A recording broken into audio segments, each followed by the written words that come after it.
Baik, Assalamualaikum warahmatullahi wabarakatuh. Halo teman-teman semuanya, perkenalkan saya Nur Hasan Habibullah dari Pendidikan Jasmani Universitas Pamulang, yaitu dari kelas 05 PJK 001. Teman-teman semuanya, di pertemuan pertama ini kita akan membahas 3 topik. Yang pertama adalah tentang pengertian tenis lapangan.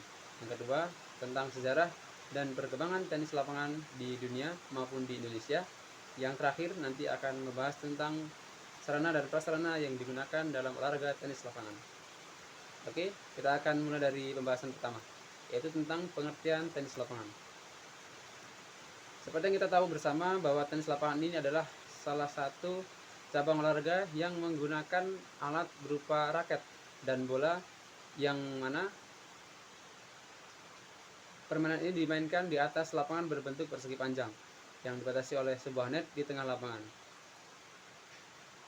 Adapun permainan ini dapat dimainkan oleh 2 orang dalam kategori tunggal, artinya 1 lawan 1, atau juga dapat dimainkan oleh 4 orang dalam kategori ganda, atau artinya 2 lawan 2. Tujuan utama dalam permainan tenis lapangan adalah untuk memukul bola menggunakan raket melewati net agar bola jatuh di area permainan lawan dan tidak dapat dikembalikan lawan dengan baik, sehingga kita yang mendapatkan poin. Nah, dalam permainan tenis lapangan ini, pemain dituntut untuk memiliki kemampuan koordinasi mata dan tangan yang baik, kecepatan bergerak, serta ketepatan dalam memukul bola. Selain itu, tenis lapangan juga mengandung unsur strategi. Karena apa? Pemain harus mampu menempatkan bola secara tepat yang menyulitkan lawannya, sehingga lawan tidak mampu mengembalikan bola dengan baik. Adapun yang berikutnya, kita akan membahas tentang sejarah tenis lapangan yang ada di dunia. Perlu kita ketahui bersama bahwa tenis lapangan itu awalnya muncul di daerah Prancis, yaitu dimulai dari abad ke-12 di Prancis. Waktu itu muncul permainan yang bernama jeu de paume, atau permainan memukul bola dengan tangan kosong. Kemudian seiring berkembangnya zaman, mulai ada alat untuk memukul bola, yaitu dengan sebuah tongkat kayu. Kemudian di tahun 1873 di Inggris ada seorang mayor yang bernama Walter Clopton Wingfield. Dia mengembangkan permainan ini menjadi sebuah permainan tenis lapangan seperti yang kita ketahui saat ini, yaitu dengan menggunakan sebuah raket. Ia mengenalkan permainan ini dengan sebutan lawn tennis, atau yang berarti tenis lapangan rumput.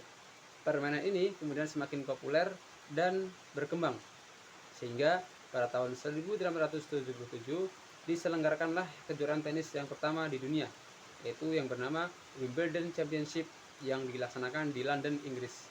Sejak saat itu, tenis lapangan mulai berkembang menjadi olahraga yang diminati di berbagai negara dan mulai dipertandingkan di kejuaraan antar negara, bahkan masuk dalam kategori perlombaan di Olimpiade. Adapun di Indonesia, tenis lapangan ini mulai muncul sejak zaman kolonial Belanda. Saat itu, permainan tenis lapangan ini hanya dimainkan oleh kalangan orang-orang Belanda ataupun bangsawan yang ada di Indonesia. Karena dulu memang sarana dan prasarana yang ada itu belum mencukupi untuk dimainkan seluruh rakyat Indonesia. Dan kemudian saat sudah masuk ke masa kemerdekaan, permainan ini mulai berkembang di berbagai daerah, sehingga dibentuklah sebuah organisasi yang bernama Persatuan Tenis Seluruh Indonesia atau PLT pada tahun 1935.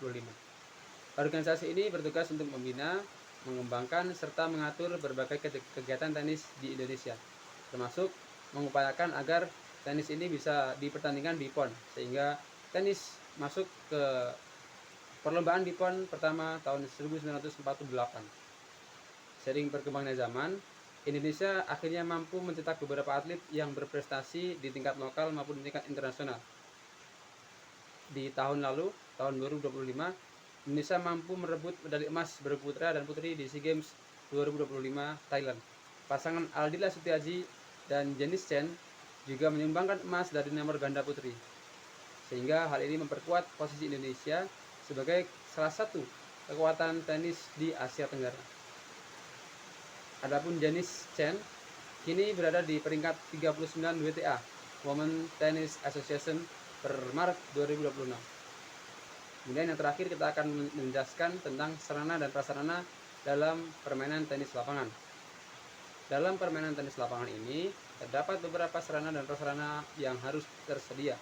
Yang pertama adalah lapangan tenis. Lapangan tenis adalah lapangan yang berbentuk persegi panjang dengan ukuran standarnya sekitar 23,77 meter untuk panjang dan 8,23 meter untuk lebar dalam permainan kategori tunggal.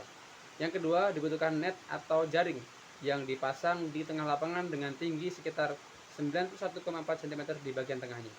Yang ketiga, dibutuhkan raket tenis, yaitu alat yang digunakan pemain untuk memukul bola sehingga mendapatkan poin. Raket ini biasanya terbuat dari bahan ringan seperti grafit atau aluminium. Yang keempat adalah bola tenis yang memiliki ukuran kecil, berwarna kuning atau cerah dengan permukaan berbulu halus.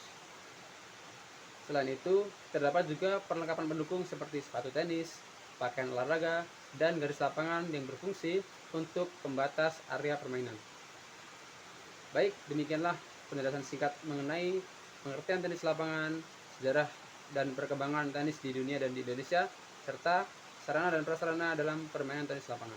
Dengan memahami hal ini, diharapkan kita dapat mengenal tenis lapangan bukan hanya sebagai olahraga, tapi juga sebagai bagian dari pembelajaran pendidikan jasmani. Terima kasih atas perhatiannya. Sampai jumpa di kesempatan berikutnya. Salam sehat. Wassalamualaikum warahmatullahi wabarakatuh.